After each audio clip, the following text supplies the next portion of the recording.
ಎಲ್ಲರಿಗೂ ನಮಸ್ಕಾರ. ರಹಸ್ಯ ವೇದಕ್ಕೆ ಸ್ವಾಗತ. ಇಂದು ನಾವು ಸಾಮಾನ್ಯ ದಿನದ ಬಗ್ಗೆ ಮಾತನಾಡುತ್ತಿಲ್ಲ. ಇಂದು ಆಕಾಶದಲ್ಲಿ ಒಂದು ದೈವಿಕ ಸಂಯೋಗ ನಡೆದಿದೆ. ಜ್ಯೋತಿಷ್ಯದಲ್ಲಿ ಎಲ್ಲ ಯೋಗಗಳಿಗಿಂತ ಶ್ರೇಷ್ಠ ಎಂದು ಪರಿಗಣಿಸಲಾದ ಗುರುಪುಷ್ಯ ಯೋಗದ ಬಗ್ಗೆ ಇಂದು ತಿಳಿಯೋಣ. ಗುರುಪುಷ್ಯ ಯೋಗ ಎಂದರೇನು? ಗುರುವಾರ ಅಂದರೆ ಬೃಹಸ್ಪತಿಯ ದಿನದಂದು ಪುಷ್ಯ ನಕ್ಷತ್ರ ಬಂದಾಗ ಈ ಅದ್ಭುತ ಯೋಗವು ರೂಪುಗೊಳ್ಳುತ್ತದೆ. 27 ನಕ್ಷತ್ರಗಳಲ್ಲಿ ಪುಷ್ಯ ನಕ್ಷತ್ರವನ್ನು ನಕ್ಷತ್ರಗಳ ರಾಜ ಎಂದು ಕರೆಯುತ್ತಾರೆ. ಇದರ ಅಧಿದೇವತೆ ಬೃಹಸ್ಪತಿ ಮತ್ತು ಅಧಿಪತಿ ಶನಿ. ಪುಷ್ಯ ಎಂದರೆ ಪೋಷಣೆ ಮಾಡುವುದು. ಈ ನಕ್ಷತ್ರವು ಸಮೃದ್ಧಿ, ಜ್ಞಾನ ಮತ್ತು ಶುಭವನ್ನು ನೀಡುತ್ತದೆ. ಗುರು ಜ್ಞಾನ, ಬುದ್ಧಿವಂತಿಕೆ, ಸಂಪತ್ತು ಮತ್ತು ಸೌಭಾಗ್ಯದ ಕಾರಕ. ಹೀಗೆ ಗುರುವಿನ ದಿನದಂದು ಗುರುವಿನದ್ದೇ ಆದ ನಕ್ಷತ್ರ ಬರುವುದರಿಂದ ಈ ದಿನದ ಶಕ್ತಿ 100 ಪಟ್ಟು ಹೆಚ್ಚಾಗುತ್ತದೆ. ಇದನ್ನೇ ಗುರುಪುಷ್ಯ ಅಮೃತ ಯೋಗ ಎಂದು ಕರೆಯುತ್ತಾರೆ.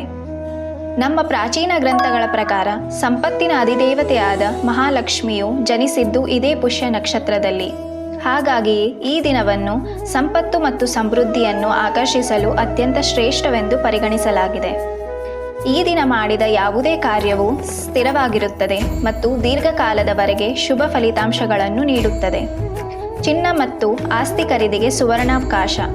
ಈ ದಿನ ಖರೀದಿಸಿದ ಚಿನ್ನ, ಬೆಳ್ಳಿ, ಭೂಮಿ ಅಥವಾ ವಾಹನವು ದುಪ್ಪಟ್ಟು ವೃದ್ಧಿಯಾಗುತ್ತದೆ ಮತ್ತು ಮನೆಯಲ್ಲಿ ಸದಾಕಾಲ ಉಳಿಯುತ್ತದೆ ಎಂಬುದು ಬಲವಾದ ನಂಬಿಕೆ.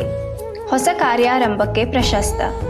ಹೊಸ ವ್ಯಾಪಾರ, ಹೊಸ ಹೂಡಿಕೆ, ಶಿಕ್ಷಣದ ಆರಂಭ ಅಥವಾ ಯಾವುದೇ ಹೊಸ ಶುಭ ಕಾರ್ಯವನ್ನು ಪ್ರಾರಂಭಿಸಲು ಇದಕ್ಕಿಂತ ಉತ್ತಮ ದಿನ ಮತ್ತೊಂದಿಲ್ಲ. ಮಂತ್ರಸಿದ್ಧಿ ಮತ್ತು ಆಧ್ಯಾತ್ಮಿಕ ಸಾಧನೆ. ಈ ಯೋಗದ ಸಮಯದಲ್ಲಿ ಮಂತ್ರಗಳನ್ನು ಪಠಿಸಿದರೆ ಅಥವಾ ಆಧ್ಯಾತ್ಮಿಕ ಸಾಧನೆ ಮಾಡಿದರೆ ಅದು ಬೇಗನೆ ಸಿದ್ಧಿಸುತ್ತದೆ. ಈ ದಿನ ನಾವು ಏನು ಮಾಡಬೇಕು? ಈ ಯೋಗದ ಸಂಪೂರ್ಣ ಲಾಭ ಪಡೆಯಲು ನೀವು ಮನೆಯಲ್ಲಿ ಈ ಸರಳ ಕೆಲಸಗಳನ್ನು ಮಾಡಬಹುದು.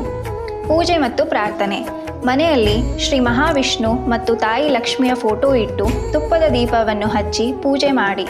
ಬಾಳೆಹಣ್ಣು ಮತ್ತು ಕಡಲೆಬೇಳೆಯನ್ನು ನೈವೇದ್ಯವನ್ನು ಮಾಡಿ. ಗುರುವಿನ ಅನುಗ್ರಹಕ್ಕಾಗಿ ಓಂ ಬೃಹಸ್ಪತಿಯೇ ನಮಃ ಎಂಬ ಮಂತ್ರವನ್ನು 108 ಬಾರಿ ಜಪಿಸಿ. ಲಕ್ಷ್ಮಿಯ ಕೃಪೆಗಾಗಿ ಓಂ ಶ್ರೀ ಮಹಾಲಕ್ಷ್ಮಿಯೇ ನಮಃ ಎಂದು ಜಪಿಸಿ. ನಿಮ್ಮ ಶಕ್ತಿಗೆ ಅನುಗುಣವಾಗಿ ಒಂದು ಸಣ್ಣ ಗುಂಡು ಮಣಿಯನ್ನಾದರೂ ಚಿನ್ನ ಅಥವಾ ಬೆಳ್ಳಿಯನ್ನು ಖರೀದಿಸಿ ಅದನ್ನು ದೇವರ ಪಾದದಲ್ಲಿಟ್ಟು ಪೂಜಿಸಿ ನಂತರ ಧರಿಸಿ. ಹಳದಿ ಬಣ್ಣದ ವಸ್ತುಗಳನ್ನು ಅಂದರೆ ಕಡಲೆಬೇಳೆ, ಬಾಳೆಹಣ್ಣು, ಹಳದಿ ಬಟ್ಟೆ ಅರ್ಹರಿಗೆ ದಾನ ಮಾಡಿದರೆ ಗುರುಬಲ ಹೆಚ್ಚಾಗುತ್ತದೆ.